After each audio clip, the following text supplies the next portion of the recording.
We all set? Okay. Welcome, everyone. Thanks for getting in. As we all know, journalism and the business of journalism is in a huge state of flux, or actually much more like in a state of disaster for all the old dinosaurs like me working in commercial media.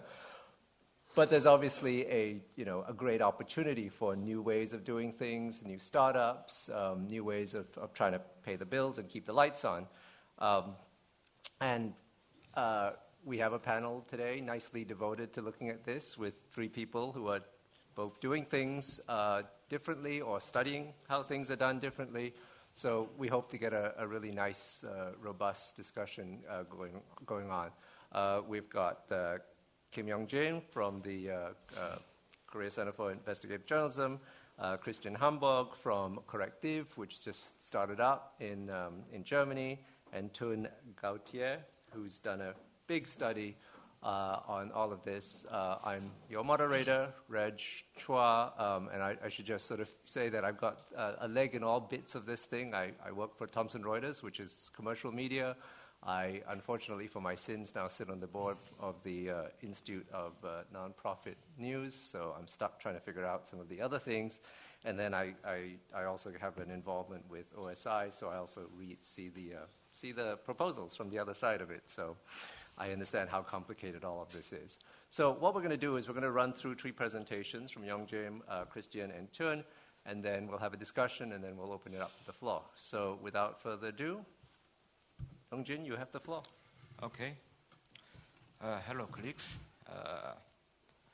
I'm Yong Jin Kim, editor-in-chief and CEO of Korea Center for Investigative Journalism.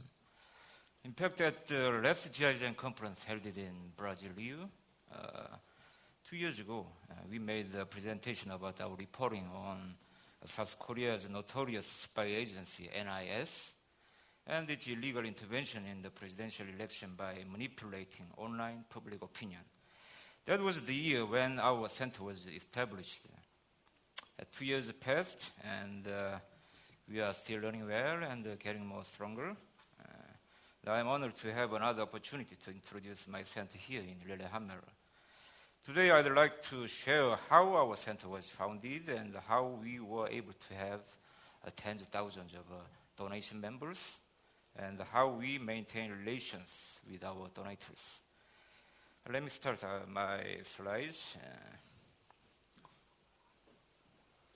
I and my colleagues founded GIJC in February 2013. We learned as an investigative reporting site called Newstapa.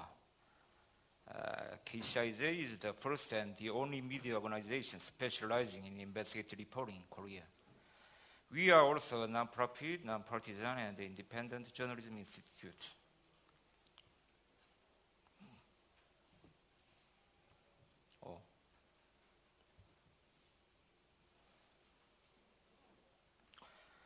We have a unique revenue stream model. We do not accept advertisement, sponsorship, or supporting funds from government or any other institution. We are run only by small donation from the public. Today, we have 35,000 members who make donations on a regular basis. Our average donor contributes about $10 a month via a cash management system. And GIJC's annual income was about $4.5 million last year. And what is Newstapa? This is the title of our main news. Let me show you it very shortly, okay?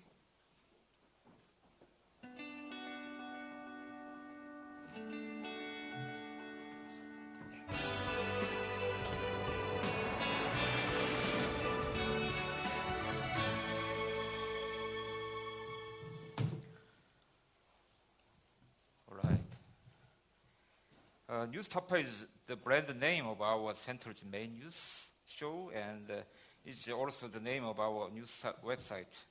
Tapa means tear down in Korean, So Newstapa is a kind of symbolic word that we came up with, meaning tear down fake, deceptive, and controlled news.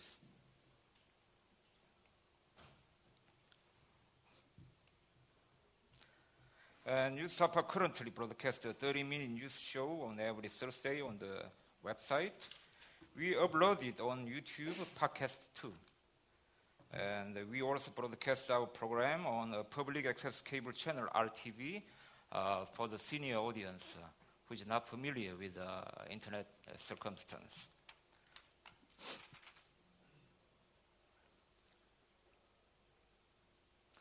And each episode consists of 3 news clips that are about 10 minutes long. And besides the main show, we frequently publish multimedia stories to respond to important current issues. And this is our ratings. We have an average of 1.2 million hits per month on YouTube and podcast during 2014-2015 season. And our site has had 1.1 million page views a month average now. The episodes that covered several ferry disasters recorded the highest views ever, 1.6 million on YouTube only.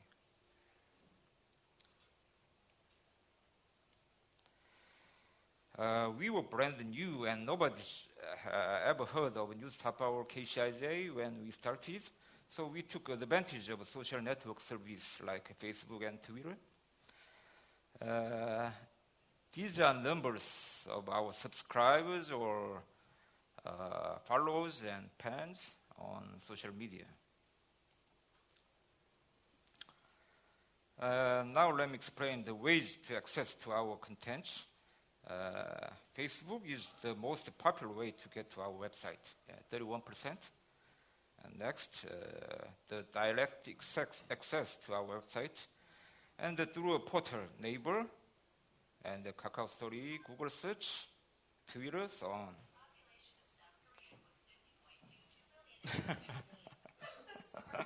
Thank you. We needed to know that. In terms of membership statistics, we can see that the number of men is over 10% higher than the number of women. In terms of age, those in their 30s and 40s make more than 70% of our donators. And we've also found that 60% of our donators live in Seoul and in metropolitan area. These statistics imply some tasks to solve for us. We are seen as making hard use, catching the attention of middle-aged men. So we needed to improve such image by approaching more younger viewers. We also need to make us known to those living outside of Seoul and metropolitan area. There are larger potential donators. So, in our effort to resolve such tasks, we've made a sub-brand called the Tapas, targeting teenagers or a younger generation. We operate it as a Facebook page and upload short video stories there weekly. Let me show you a very short video clip from Tapas.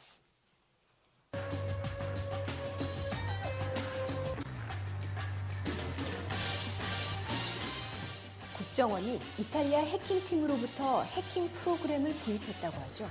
무슨 기능을 요구했는지 타파스에서도 해킹해본 게 아니라 해킹해본 자료를 살펴봤습니다.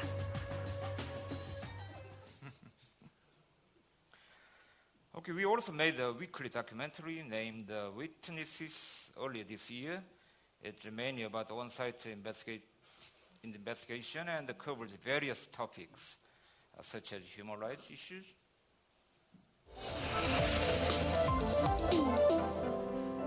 쪽방촌 9-20번지 42가구가 퇴거 통보를 받았습니다. 여기서 그냥 시체로 나가는 게 내 소원이야. 이제는. We've also adopted new ways of storytelling, such as animation and music video.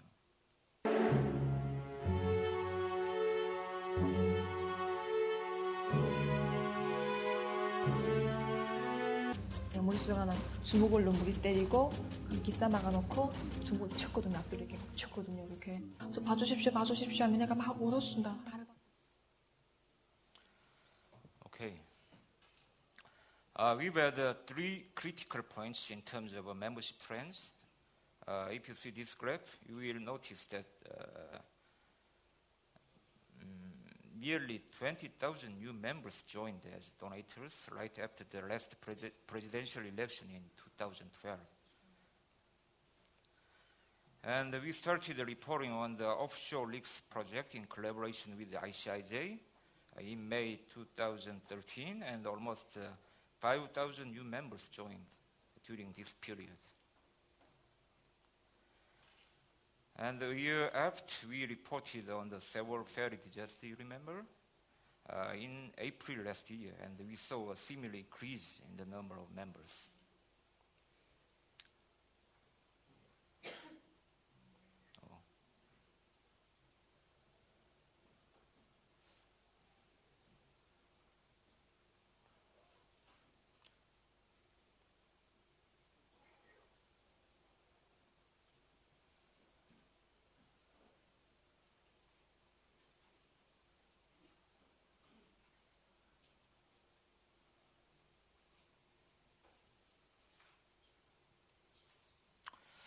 Okay. Do you wonder why we experienced a huge increase in the number of donators after presidential election in 2012? I'll give you a brief explanation.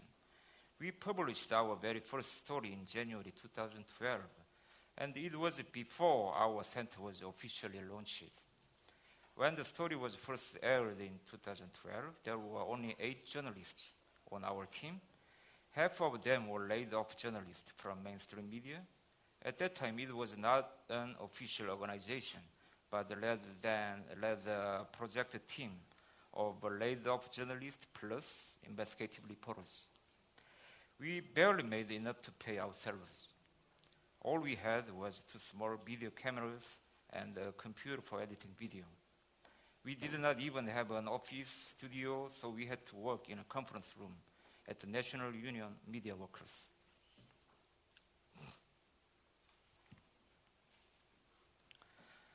The birth of Newstapa was a result of Korea's unique political and media and social situation. Lee Myung-bak administration had taken control of media since its inauguration in 2008 by appointing the president confident as a CEO of a public broadcasting system, public news agency. Following this, journalists who criticized the government's policy and demand the independence of media could find themselves fired for no apparent reason. 15 journalists were laid off at that time. The first episode received an explosive response. It recorded about 1 million hits on YouTube alone. Ever since, we've consistently followed corruption and abuses of powers that are not covered by mainstream media. Many audiences revealed their intention to donate money, but we declined it politely at that time. We started taking donation in July of 2012, 6 months later, after the first episode was released.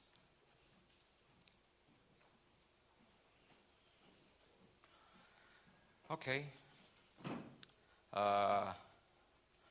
Now I'd like to share some tips from our experience.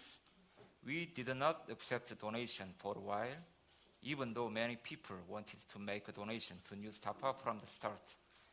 So in case of starting up, I'd like to say that before you ask a donation from the public, prove that your content is worth a donation in advance.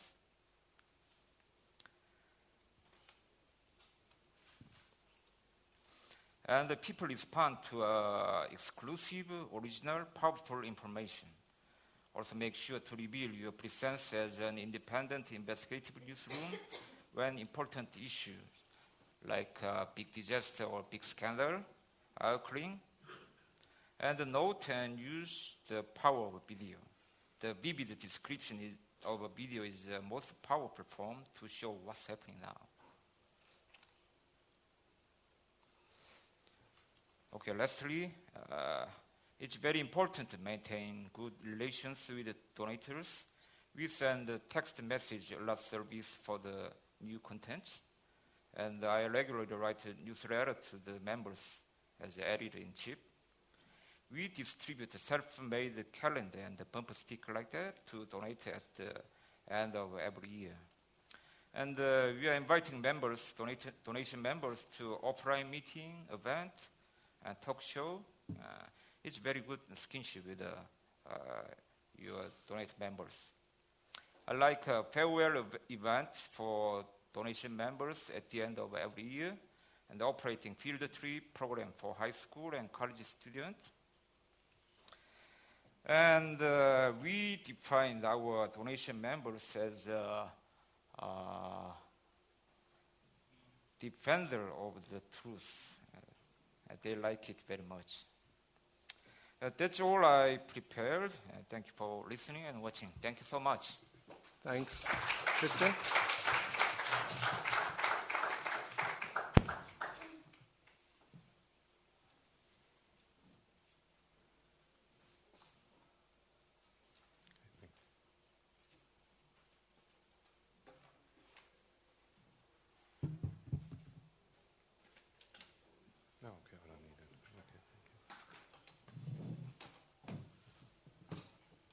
Hello, my name is Christan Humborg. I'm the Executive Director of Correctiv.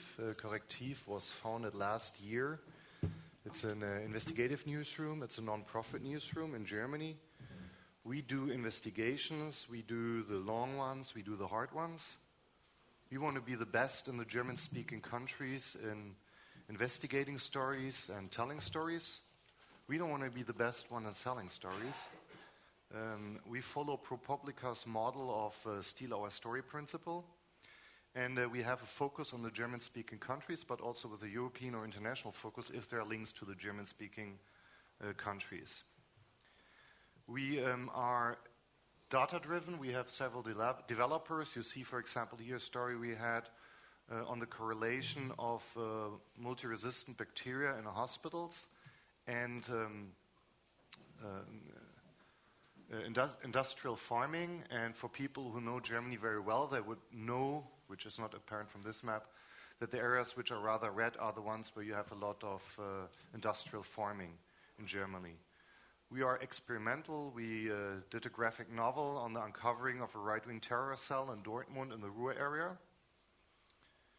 And we also started early this year a crowdfunding platform for individual investigations, which are investigations not our journalists are doing, but we invite all journalists to use our platform, and we offer and help advice. This is not to make any money, but rather that more investigations are possible. So far we have a track record of about 75% of those asking for money getting through, and the usual amount is between 1,500 and 5,000 euro on this crowdfunding platform. We have, this is the team of Correctiv. We have 2 offices in Germany, in Essen in the Ruhr area, which is an area where 8 million people live, and in Berlin. The majority of the people are in Berlin. We have a staff of 16 full-time employed people, 13 of them reporters, and 3 on the organizational side. I'm one of the people on the organizational side. We work also with freelancers, 4 of them permanently, but we have about 10 with whom we work irregularly on a case-by-case basis, and we predict to have an annual turnover of 1.8 million this year. So now you might wonder, you started last year, how did you do that? An important first step was that we had an initial funder who was willing to give us last year 3 million euro for 3 years, so that would be 1 million per year. And our long-term plan is that we want to have in the next years 3 income streams. A, foundations, B, individuals, C, business activities. And we hope not to rely on any foundations in 7 years anymore, but mainly on individual donations, so that over time we kind of lower the share of the foundations and rise the share of the individual donations. To support a Correctiv as an individual, and this seems to be a similar number, is 10 euros a month, tax deductible. And we hope to get to numbers like the Correspondent or Newstapa with 30,000 in the next years. We include our community also in some decisions. Last year we asked our community where we should spend 100,000 euro this year, and we had a vote in the room for in our membership area, and the number one issue was corruption and abuse of power. So that's where we dedicated 100,000 euros this year. We did very recently a survey among the people supporting us, why they support us. We also asked other questions. And what surprised us was that the fact that it's tax deductible to give money to us wasn't a major motivation for the people to give money to us. The major motivation, the number one reason, was because they wanted in-depth journalism. That's what really motivated them. Having said that, I still believe that the non-profit status is very important because it gives you the reputation that you work in the public interest and not for profit interest, even if this slip that you can deduct it from the taxes might not be a very strong motivation. Before I worked at Correctiv, I was first for 8 years in the private sector, and then I headed for 8 years the NGO Transparency International Germany. So I come from an NGO background, having worked with foundations and donors for many years. And obviously it's interesting to try to tap the donors we have, but I think it's also important that we tell much more foundations how exciting it is to invest in investigative journalism. I think we considerably have to make the cake larger.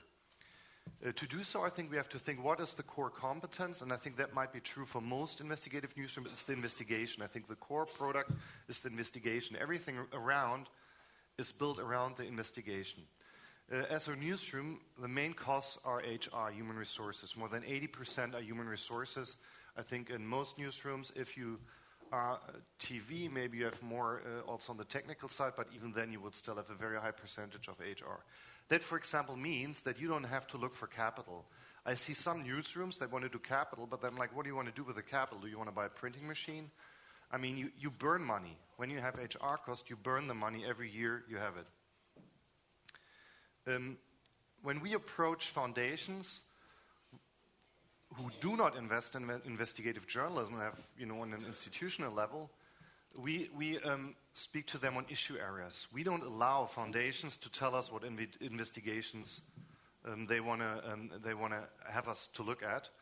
But we have a menu of like 7 or 8 issues which are really relevant for us, and they can choose to support this specific issue, but we are not telling them what we do exactly with the money, what investigation are doing.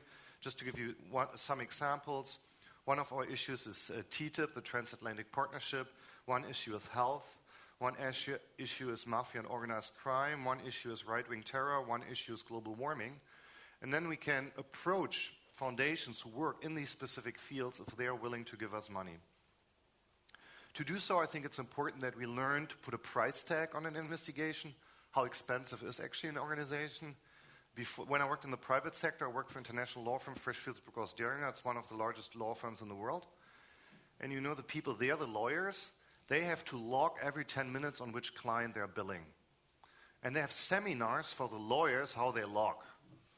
And they're like, if you think about a problem in the morning in the shower, don't forget to log this to your client that you thought about that problem.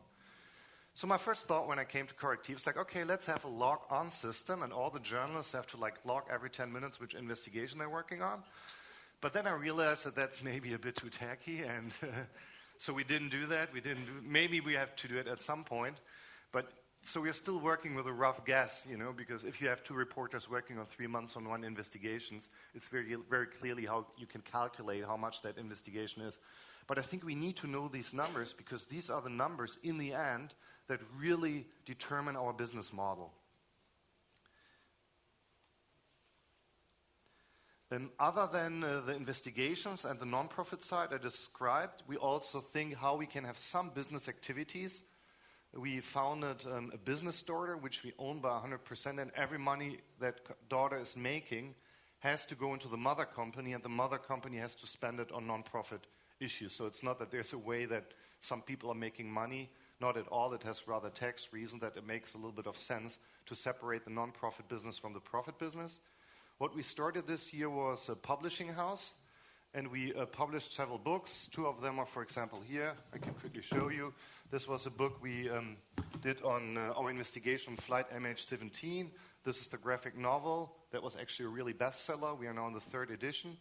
And this is not something where we can make €1 million a year so far, but things add up. We make a little bit of money because the nice thing about this model is we have already the content. With the steal our story principle, theoretically everybody could make a book, but we are making the book. We sell the book, so all we have on the cost side are pretty much the printing cost and to send it off. In Germany, you can set up an online shop for €5 a month where you have the whole back end, with the financial transactions and all that, and I'm sure you would find that in most countries in the world. Newstapa was so kind to visit us in Berlin, and what we learned from Newstapa was that we also have to go into moving pictures. It doesn't help if we only write stories and graphic novels. So right now, while we are sitting here, this is just a drawing, because while we are sitting here in our office, someone is building a TV studio. So we also want to go more into the kind of moving picture area. What we have done already several times is TV is way more expensive than publishing online, as you all know. So what we often do is that we partner with a TV station. We would publish the story on our website for free. The partner gets the story, and in return, we get the film rights to put that stuff on our YouTube channel so that we can feed our YouTube channel with high quality pictures, and that we are allowed to put that on YouTube with our partner. And I think it's a win-win model because the TV partner gets a good content, and we get a really nice production of the investigation we have done, which we could otherwise not finance. I would leave it with that, and I have a final ask of you. We printed already last year even English brochures, but in Germany we can't use them, and there isn't any English-speaking event this year anymore. And we have to print new ones because only half of the team is in there. So I kindly really ask you to all take a brochure, because otherwise we would have to throw them out. And that would be really sad considering we are a non-profit organization. And I will hand them out later. Thank you. Recycle. Good. Good morning. My name is Teun Gautier. I'm not a journalist. I would have liked to be. I'm a publisher. And I see it as my responsibility and my contribution to journalism to, one, create an infrastructure that allows journalists to do their work. Might be a physical infrastructure, a place to work, and so forth. And secondly, I see it as my task to monetize the journalistic product. You guys make productions that is value, and I'm the one that can create that value or use that value to create revenue and income. I've been doing it for a long time. And I've been extremely interested in ownership of media. I think ownership of media in the Western world, but specifically in other countries, is a very specific topic, and also the business models. And then specifically, we've experienced, most of us anyway here, that the demise of the extremely profitable traditional publishing model. Up until the year 2000 or something. And then we were hit in the face by a revolution that killed our business case. Something that linear TV will be experiencing in the coming year is my prediction. So that's why I've been, over the last 2 years, very strongly interested in the transition from the old model to the new model. And what I'd like to share with you is the results of a research that I was asked to do by the GIJC15 Foundation. Maybe some of you will know them. They're a Dutch foundation of a very wealthy family that spends about €7 million, 20 million in total, but 7 million on journalism and the integrity of the society. And they asked us two questions. One is, we have granting money. We have money that we can give away, and we give that away to journalists. But we also have equity. we have funds. So what we can also do is invest or give loans and get them back. So have a different way of utilizing our resources to stimulate the transition of journalism. But before we could answer that question, we had the other question, which was, what is really, really going on with the underlying business models of journalism, of quality journalism? What's really going on? And we were talking about things, we were telling each other things. For example, that people are no longer willing to pay for information. Now, is that true or not? So we did. And we did that research. And one of the core things, and maybe I'll be pissing some of you off in the coming couple of minutes, but all fine and well, journalism is a business. It's a public service. It's extremely important. Maybe one of the most important sectors in the future years coming. But it is a business, and it needs to be a business, because if it's not a business that can sustain itself financially, we're screwed. We can't exist anymore. I calculated that the salaries of all the people that are here this couple of days is 40 million euros, roughly. So, we need to make you guys have a living and pay the bill. We need to generate 40 million alone. And that's only a small part of the global quality journalistic sector. What we did, I'm in the wrong, I'm in a different program. Briefly what we did, we interviewed 25 people. Can you host? Yeah, maybe you can do it. I'm not sure if we run into trouble. We talked to 25 people around the world for our survey, and we asked them basically 3 questions. What does your current business model look like? What could it potentially look like? So what are things that you're thinking about doing in terms of generating revenue? And thirdly, if you'd have 10 million euros and you'd spend it on our sector of quality journalism, what would you do? These were 3 questions. And I'm so lost in my track now, but we identified... No problem. I'll just go on. In short, we identified 2 things. One is the transition from the institutional journalistic infrastructure, being a publishing company. So traditionally, we'd have a company with a front door, and you go in there as a journalist, you type your piece in your newsroom, and the information was used in the outlets of that specific publishing company, so the institutional format. And the big transition is from institutional to distributed newsrooms. So no longer are there people on the payroll in institutional media organizations, but it is becoming a new distributed ecosystem of freelance information workers. Secondly, is the transition of the business model. We used to have the subscriptions and the advertising. Both don't work anymore. Advertising is dead, simply because €1 spent on Google or Facebook has a leverage of 100 times over a display advertising in a magazine or a newspaper. So that's dead. Bannering is dead. And subscription is dead. It's a ridiculous model, actually. So that means that we'd have to transfer from the old duopole revenue system to a very hybrid system. And at the end of the presentation, I think I'll show you what we found. We found 52 ways of making money.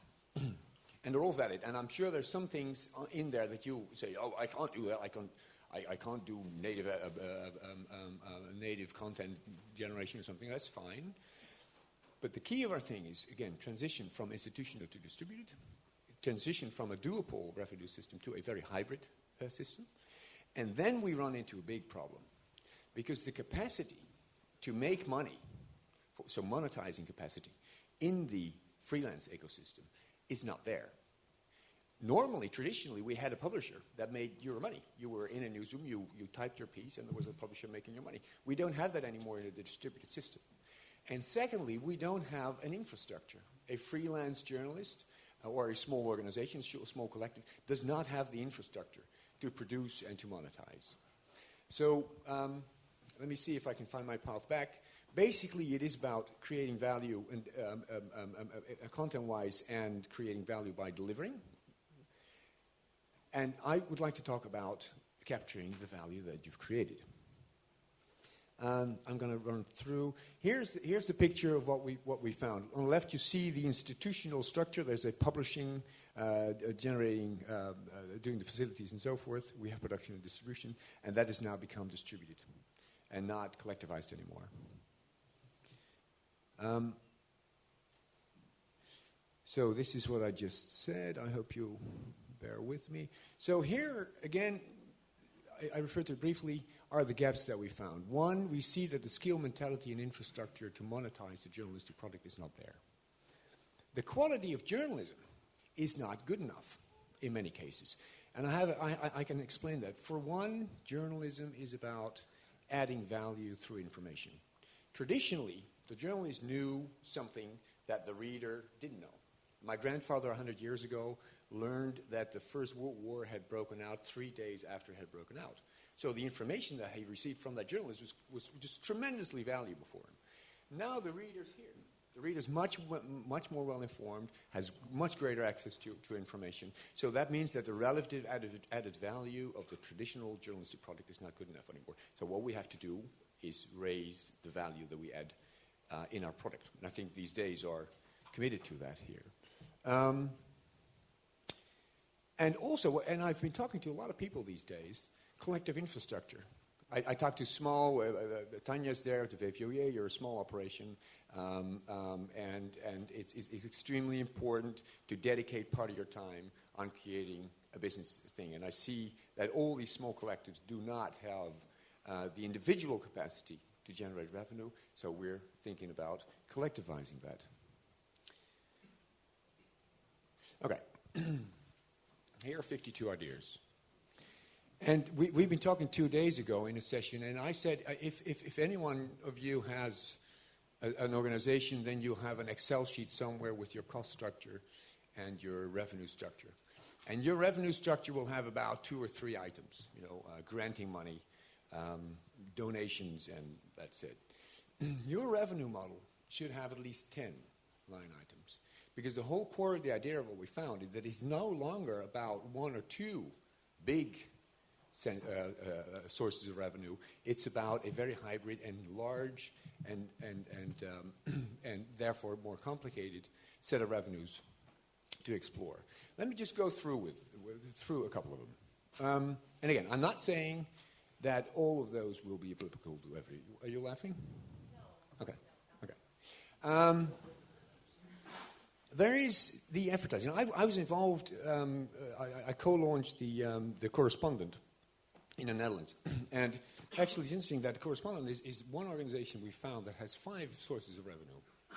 They have their donations or their memberships. They do book publishing.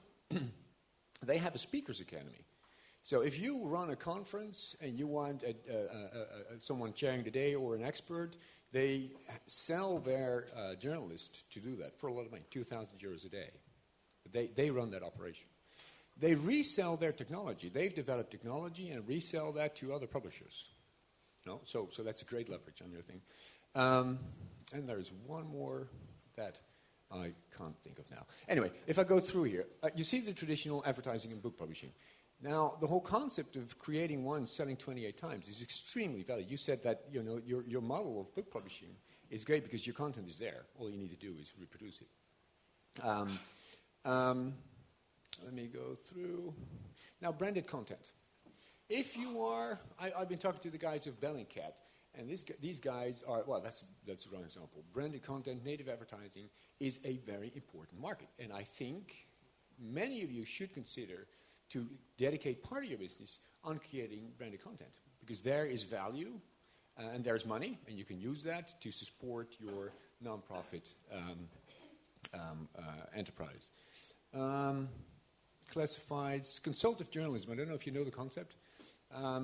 There's a big company in the Netherlands, a big hospital actually. They wanted to have a research done into the culture of their organization. And normally they would ask a consultant to do that. Now they ask a journalist to spend 1 month in the organization, talk to a lot of people, and create a journalistic piece about the culture in their organization.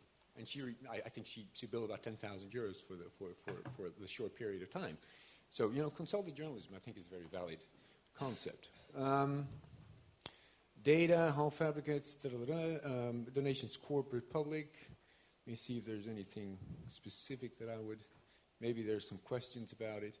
Retailing, collective buying. If you have 36,000 people donating, what you could do is start either a merchandising or retailing proposition or do collective buying. there's a newspaper in the Netherlands called the NRC Handelsblad, and they're actually thinking about not so much having Volvo advertised in their newspaper, but say we have at this moment 20 subscribers of NRC Handelsblad that are in the market to buy a Volvo. So we want to collectively buy the Volvo and have a 20% discount. Is that weird? Yes, it's weird. Is it a good service to your subscribers? Yes, it is good service. Does it create value? Yes, it does. So that's what I was meaning with the collective buying. Consulting, that's the reference to Bellingcat. I mean, I'm sure you all know Bellingcat. This guy knows a lot about certain domains of happenings, for example, with the MH17 thing. And he's also selling himself as a consultant, maybe even to the government, because he knows something about things that is valuable. Mediate user platforms. I'm actually in the process of setting up a house of journalism in the Netherlands where we will make a corporation for freelance journalists, offering to basically be their publisher. So I'll be the publisher of 1,000 journalists. And one proposition would be that we can help KLM as an airline to moderate your user platform. You can put a PR lady on there, but you can use a journalist to do that. So that's an example where you could create a value, and that's basically, it's really difficult. There's on the tip sheet, I think, on the website. There's the full overview with also explanation of all. So they're a little more explained. I'm sorry? And you can read the report. Yeah, it's on there, the whole report on there with the analysis and also this list, but a little better explained. I moved very quickly for the time, great, but that's so that basically we can have a chance to have a chat when we sit down. So, what's the website? It's on the GIJC15 website, tips sheets, I think. Okay. So let me exercise moderator's rights and throw out the first question, which is actually two questions disguised as one because I'm the moderator, and then we'll open it up for questions, which hopefully we can move through really quickly because a lot of people. So it seems to me this whole notion of the information value, it's getting smaller and smaller, which is absolutely true. Investigative journalism obviously brings high value, but at a very slow pace. So you don't often have that sort of regular stream because it takes months. You never know if it turns out. So it's hard to build a long-term business out of that. And so as you say, you've got a lot of other ideas. It seems to me the question here is scale. You've got organizations that now of a certain size, you can devote, you can experiment, you can, how do we've got organizations here with 3 people, 5 people, 2 people. How can they spend time going off consulting when they've got trying to create their core product? So I guess one of the questions here really is to say, what advice do you give people who are small, trying to start out and have very little time to be able to experiment or even manage, any of these new business ventures? Do you mind? Yes, go ahead. I refer briefly to the House of Journalism. I think what you guys should do is team up. None of these small operations will be able to get a business development guy on board. But if you would get a freelance business guy on board for half a day per week for your organization, then you could do it collectively. So I think collectivized infrastructure and monetizing capacity. And you guys want to add anything to that? Do you know the Inside Crime News in United States? They won the Pulitzer Prize 2 years ago. They have only 6 staff writers, and a very small organization. But they have a very strong expertise in energy and circumstance, the kind of issue. So I would like to say the most important thing is you need to have ability to dig and cover and report original information about your team. So I think that's a very, very important element to be successful. I think it's important that you really first have to decide what you're passionate about and what you really want to do before you start thinking about the business model. We used to have a debate often in Germany, like, should we be a non-profit or a for-profit, which is like totally the last question. And now we're coming in a situation where it's often like, what's the best business model? But I think before the business model, it's like, what do you feel strong about? What makes you work 7 days a week on something? Because after all, I think we have to look at all these centers as startups. If I look at the startup culture in Berlin, it's a tough one. And yeah, some might survive, some will not. And I would also hope that maybe, I think there are already some foundations that are thinking in that direction, but I think we have to look a lot more at the startup culture, and that also means that sometimes having all these grants for individual investigations, let's say 5,000 here, 20,000 here, it's like it's not enough to live, but you don't die of it either, right? And is there anything institutional coming out of it? Not. And if we really want to build centers of counterpower, we need institutions or networks or whatever you call it, but it needs to be more than individual people. And therefore, I would hope that more foundations we can persuade to also invest in these kind of structures. Could I reflect on that? Because I'm actually very strongly against non-profit journalism. I think it's bullshit. Because one of the things is denying the value that we're creating. We are creating tremendous value, societal value, but also concrete value. And by saying, oh, but we're non-profit, we're denying that. And the other thing, one of the things we do position ourselves non-profit is because of the foundations. Because, the story and the narrative towards the foundation giving you money or even donations is, well, but we're non-profit. For one, the foundations will not ever be able to finance quality journalism.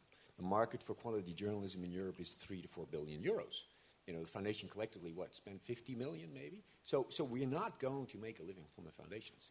So my statement is what we should do is adopt a very strong and vehement for-profit attitude. Now, what we did with the correspondent is saying this is a for-profit thing, but we capture the dividend on 5% of revenue.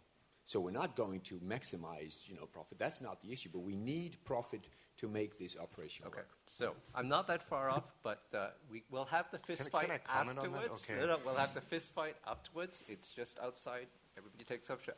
But I do think people should get a chance to answer the questions. I'm glad you're the one that said it, not me. But let me get the microphone to you. There is now.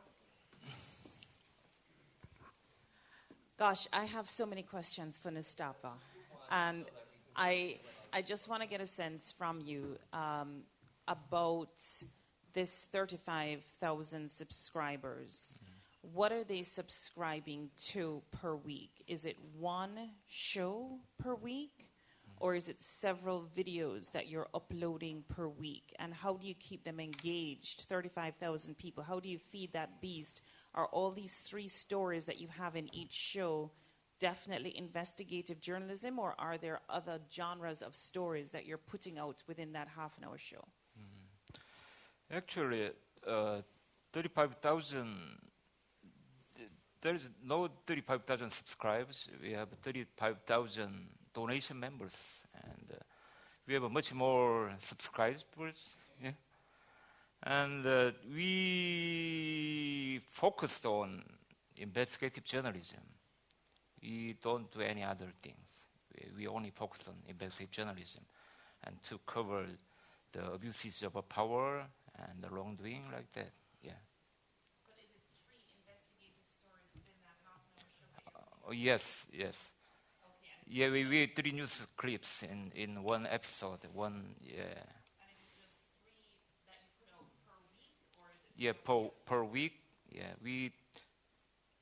we report 3 clips per week, and we also frequently report the current issue. Yeah, but our main news consists of 3 news clips. And but we focus on just one theme, one subject. Okay. It's a membership model, not a subscription. So I had another hand up. Thank you first. And I think there's a big difference if you look at what you said. You said you just have the donors. You say we should sell our editors to events or so. Sorry? Rent the editors out. Yeah, okay. Maybe that was I was thinking about it.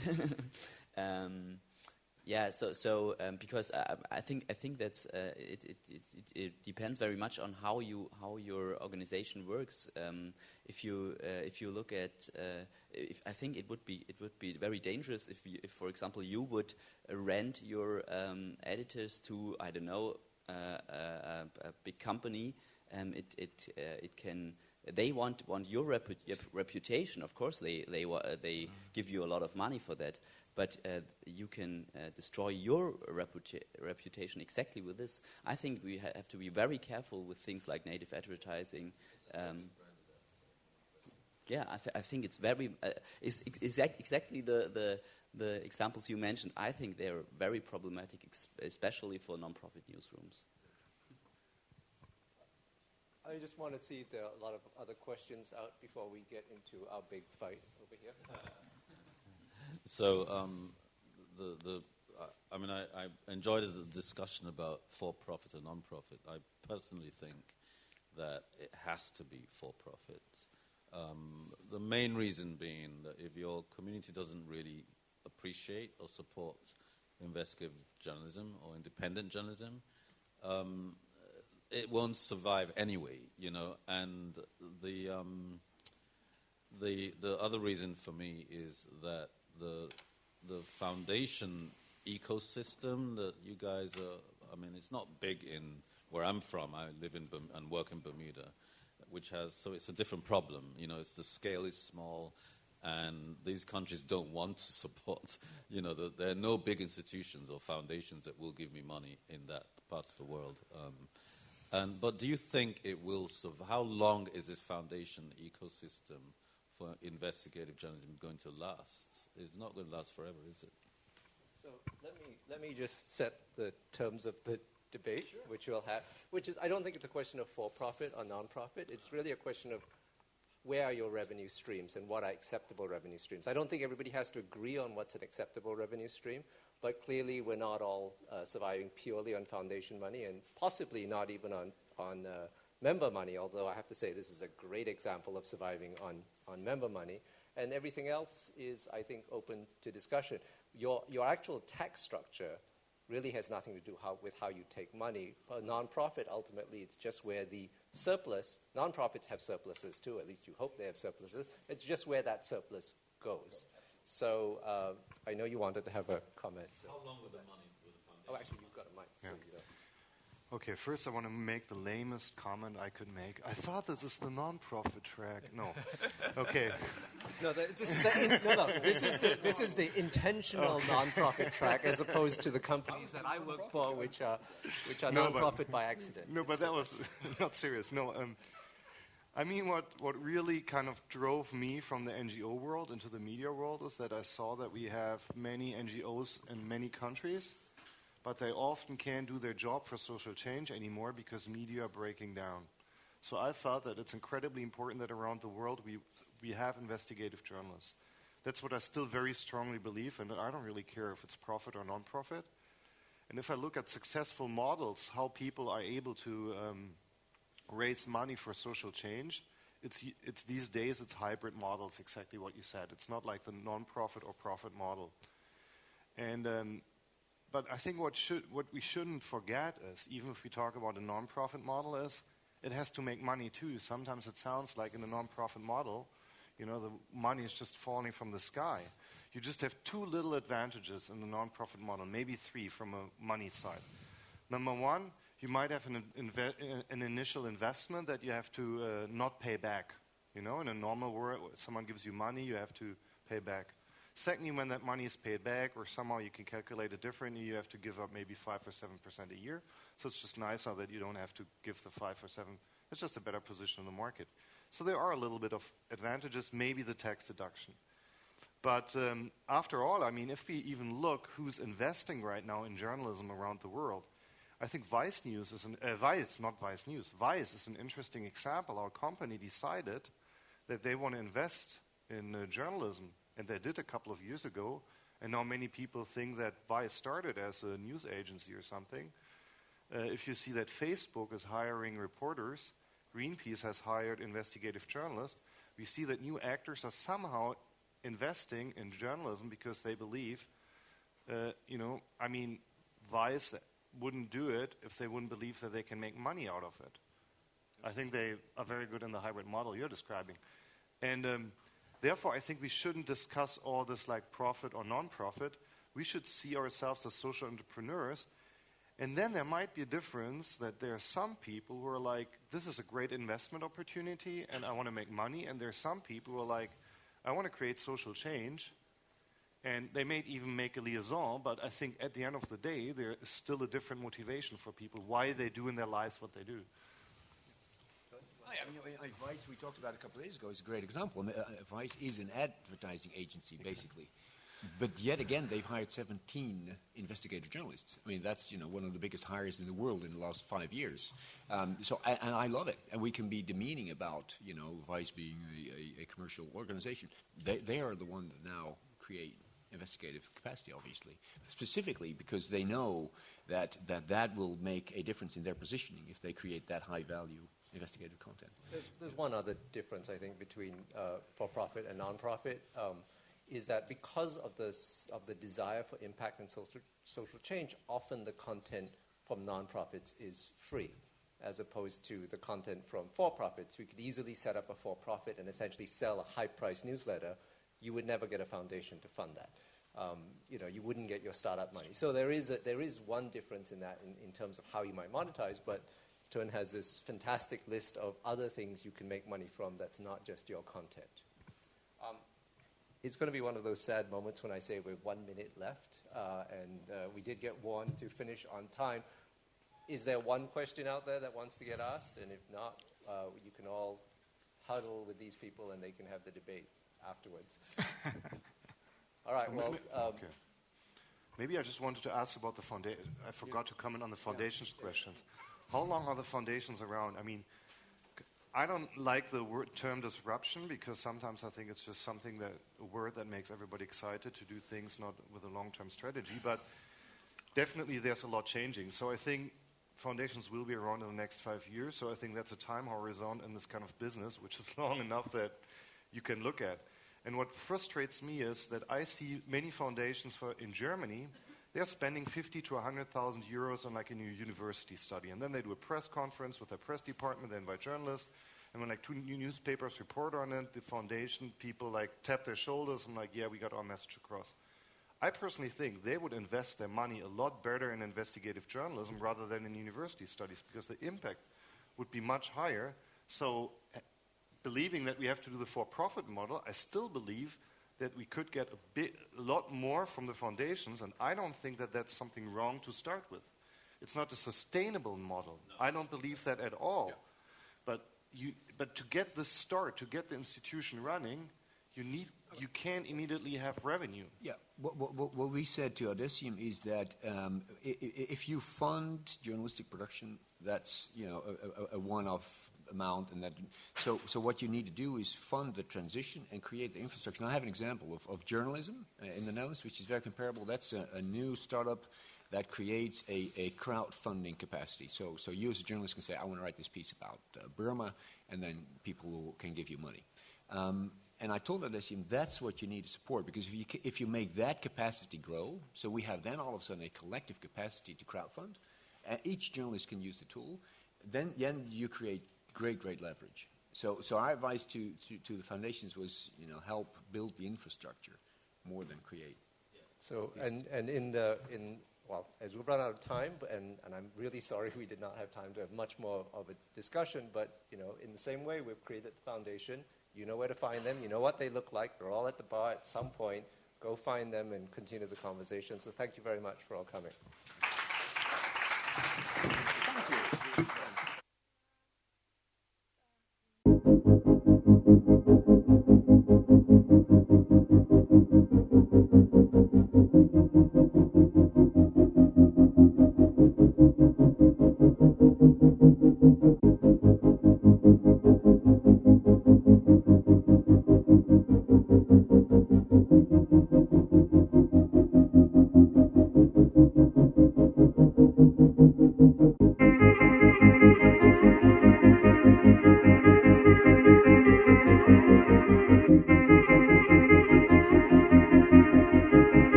Newsroom.